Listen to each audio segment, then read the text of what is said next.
talk about incentive pay, but I want to give you a serious caution. I'm approaching the incentive pay from an organizational behavioral approach in the aspect of how will it affect the entire organization. I have a massive amount of experience in human resources, but I temper them together because what is the overall structure and function of your organization? If it's a setup, a highly competitive environment between employees, where employees are just focusing in on specific goals to earn specific amounts of money over their other colleagues, you're going to have a fragmented organization as you go through, because instead of having a cohesive function, so people are working together, you're going to have people cutting each other's throats, stabbing each other in the back in the process if you're not cautious. Incentive pay can get out of hand if you're not paying attention to exactly what you're saying to your employees when you sit down and go through. Part of it is all in the evaluation. Having honest evaluations is really hard to do. Most managers are going to look at somebody and sit there and say, well, you deserve a 4 out of 5.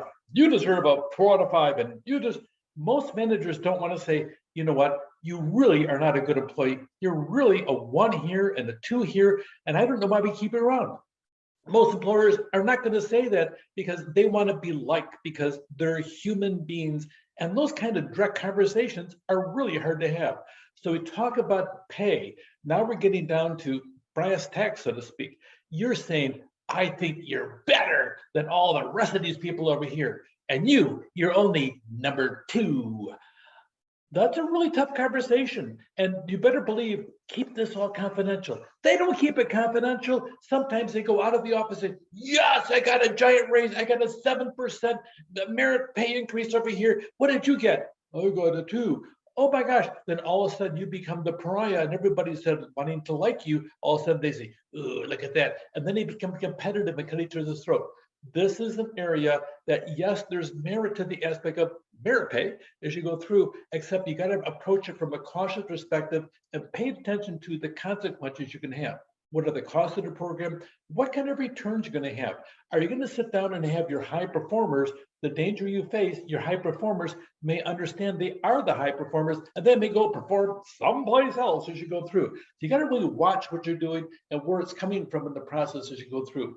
Does the program fit what you want to have? Do you want to have a competitive environment? Sometimes you do, sometimes you don't. And what could go wrong for unintended consequences as you go through? So the incentive effect, it really is a pay plan for current employees as you go through. And a lot of it is based upon reinforcement theory. You do this, you get this. You do this, you get this. That really is a lot of merit to that, in the aspect of you're sitting down rewarding specific behavior that you want to have happen. If you focus on just these 4 things, though, and they have 35 other duties, they may ignore the 35 other duties, focus on the 4, while another person in exactly the same position does all 39, the 35 plus the 4, and they don't get the big merit raise because those 4 things were the only ones really considered in the evaluation. This is the balancing act that's got to be weighed thoroughly in the upper echelons of management, in human resources, and with the supervisors, that you're really making certain that you're going through, making certain decisions are being made on the incentives on an equal playing field for everybody. Do you want them only to do 4 things or 39 things in their job description as you go through? Reinforce everything. The other part too is sometimes the Americans sit down and focus on the individual rather than the team as you go through. We'll talk more about this as we progress over here. Expectancy theory, you expect rewards, but you really discard the intrinsic values. One of the big flaws here, and the textbook just barely mentions it, not good enough for my taste as you go through, but the reality is that there are some jobs that you have an intrinsic value in doing, and you're there in that job because you like the work. Yes, it is possible to like your work. A lot of us gravitate to, later on in life, you start gravitating towards jobs that fulfill some kind of internal thing that you have, and just doing the work, getting it done the way you think it should be, there is reward in that as you go through.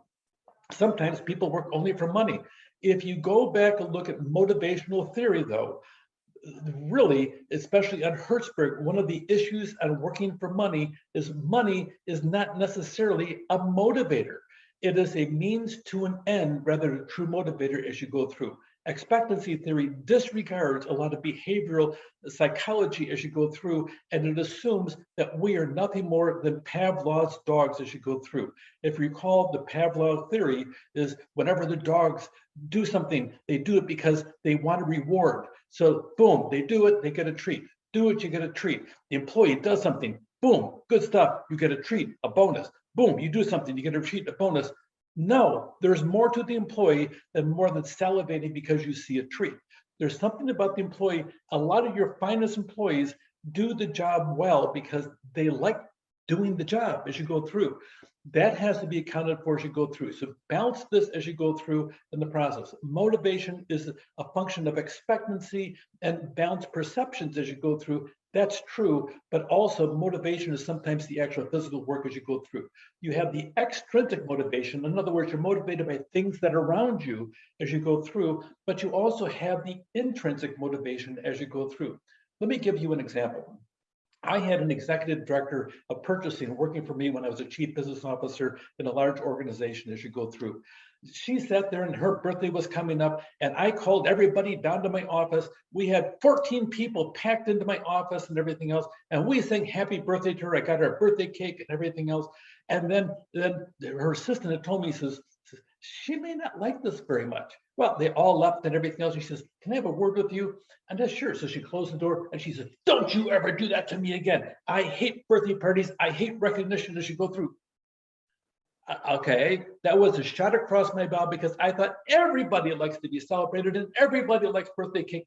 That simply isn't true. She did not want to be one of those people that receives any kind of praise outside except maybe a quiet little comment, you know, you did good work today. I'm really proud to be working with you. That would mean more to her than having a plaque, a big celebration for her honor, because she does not like extrinsic things to sit down there and reward her inward motivation as you go through. You need to be cautious in leadership as you go through and know your employees, know what truly motivates them. In her case, she was always really motivated by the internal part. She enjoyed getting the job well done. She enjoyed the accomplishment at the end of the day. Those were important to her more than the extrinsics. Sure, she would have been happy to get an extra bonus in her paycheck as she went through. That would certainly make anybody happy, more money, except for the fact that happiness is not based upon money, according to motivational theory as you go through. Agency theory. This really have two different divergent goals. You have your stakeholders. Stakeholders include stockholders, but people that have a vested interest in the company, we call them principals as you go through because they are the principal. They own the company, especially the stockholders you go through. And then you have the agents. The agents are supposed to be acting on behalf of the principals as you go through, but they have two different goals. Principals a lot of times are very shallow as you go through. They want to make money and they want to make it now as you go through. Agents, a lot of them want to sit down and build the company long term. Sometimes they want to have their own private empire. I'm looking forward to when I hit that executive level and I get to ride the executive jet to a place I want to go as you go through. Yes, you do have that in organizations as you go through. A lot of times you'll see a lot of executives, they start building their kingdom. They'll sit down, especially you got to watch the budget people. I've been one of them as you go through. They start adding staff to their area and diminishing staff in other areas as you go through. They build their kingdom, their empire as they go through. They have power as you go through. Seen a lot of that as you go through, and you're going to see that in a lot of executive leadership, that they're kingdom builders rather than team builders as you go through. So you have a divergence of theory between the principles and the agents as you go through. Really, in the agent's theory, the agent, you want to reduce the agency cost as you go through, as well as making certain that the agent's interest and the principal's interest as you go through. You look at two different types of behaviors. One is outcome oriented and one is behavior based. We want you to do this, then that's the behavior. We want results. That's the outcome oriented as you go through. It depends what you're going through. And really, by the time you're done, you need to have the principals making the decision as to what exactly the organization should look like. Often, though, the principals, they ended up being elected board of directors and stockholders.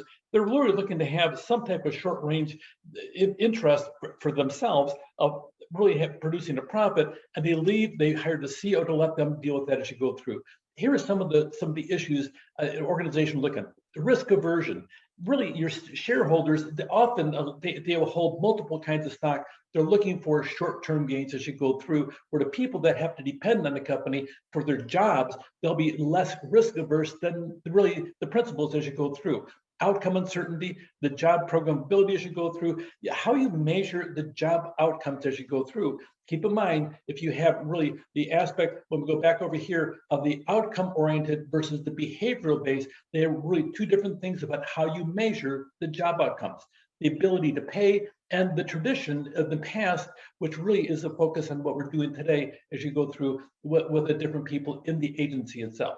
You have the sorting effect as you go through. When you link pay to performance, it can attract and retain high performers as you go through. But make certain you're retaining them and make certain it's transparent to everybody. Sometimes you're going to attract people that are only there for the incentive. I'm here to sit down there and get lots of money. And they'll crush people in the process to sit there and attract that as you go through. Make certain that on the sorting effect that you're gathering the right people to sit in the right seats on the bus, so to speak, as you go through, that here's your CEO, here's your VPs, and here's the expectation, here's middle management, here's supervisors as you go through, and here's the employees, here's what's expected of you, and they all know what's expected of them as you go through. So incentive pay, linked incentive pay to performance has merit, but be careful because it can destroy teams as you go through. Reinforcement theory, it's a bit like Pavlov's experiments as you go through. Expectancy theory, expect me to perform well, then pay me well. That's kind of what expectancy theory is all about. It's very self-centered, often self-serving, and may not serve the organizational interest as you go through. Then agency theory, agents seek stability while stakeholders want instant return as you go through. So everything is a weight as you go through. Pay attention to what you're doing with incentive pay. It can be fabulously successful or fabulously failure as you go through. Take care.